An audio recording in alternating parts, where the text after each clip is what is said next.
স্বৈরাচারকে আমরা বিদায় দিয়েছি ঠিক, কিন্তু ফ্যাসিবাদ এখনো যায় নাই। গেছে গেছে গেছে কাজ শেষ হয় নাই। তাহলে কাজটা কিন্তু আছে।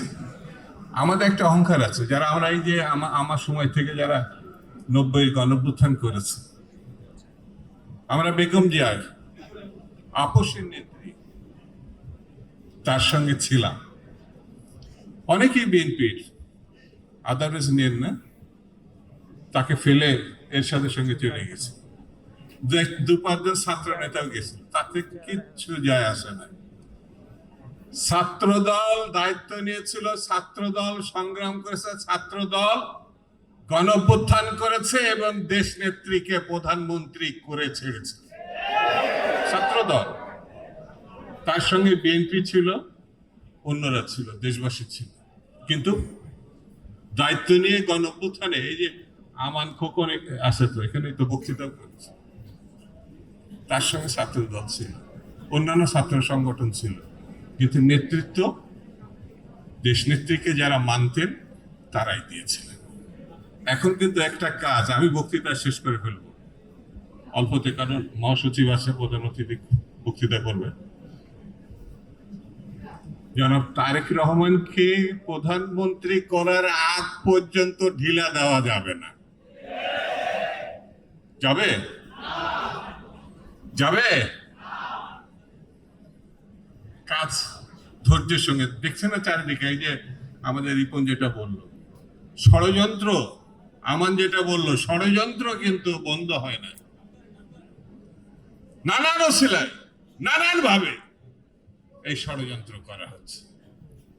আমরা জানতাম কেউ মারা গেলে, যেটা রিপন ব্যাখ্যা করে বলেছে, সে আমাদের কর্মী, যুবদলের কর্মী, সরকারের কাছে কৈফিয়ত চাবে, কৈফিয়ত চাচ্ছে আমাদের তারেক রহমান সাহেবের কাছে, বিএনপির কাছে। 100 বছর ধরে এরা রাজনীতি করে। ইসলামিক রিপাবলিক অফ পাকিস্তানে তাদের ভোট ছিল না, বাংলাদেশে তো নাই। এদের নাম বললে এরা আবার কষ্ট পায়। ভবিষ্যৎ নাই বলে এই নির্বাচনটা কি করে ঠেকানো যায়? কারণ নির্বাচন হলে তো সবাই জানে, দেশবাসী জানে, বিশ্ববাসী জানে, ছেলে জানে, বুড়া জানে, তরুণ জানে, তরুণী জানে কোন মার্কা জিতবে, কোন দল জিতবে, কারা সরকার গঠন করবে। সেই জন্যে ঠারে ঠুরে কি করে ঠেকানো যায়, এই জায়গায় একটু ধৈর্য নিয়ে আমাদের কিন্তু চলতে হবে। ষড়যন্ত্র হবে, ষড়যন্ত্র পা দেওয়া যাবে না, নানান কায়দায় নানান ভাবে।